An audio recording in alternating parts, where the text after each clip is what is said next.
मी आदरणीय गडकरी साहेबांचं मनापासून आभार मानतो की त्यांनी शिरूर लोकसभा मतदारसंघातील विशेषतः पुणे नाशिक महामार्गावरील वाहतूक कोंडी सोडवण्याच्या दृष्टीनं या प्रकल्पाला मंजुरी मिळवली.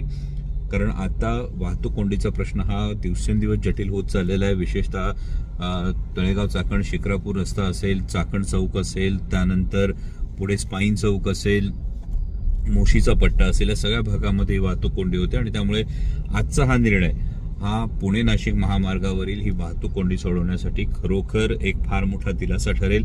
आणि या प्रकल्पाच्या संदर्भामध्ये आधीच्या सगळ्या बाबींची पूर्तता ही झालेली असल्यामुळे हा प्रकल्प लवकरात लवकर सुरू होईल अशी अपेक्षा आहे. आणि त्याचाही पाठपुरावा या पुढील काळात नक्कीच करत राहील.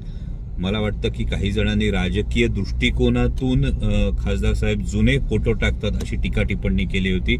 त्यांना मला वाटतं आजच्या निर्णयानं हे उत्तर मिळालेलं असेल अशी अपेक्षा व्यक्त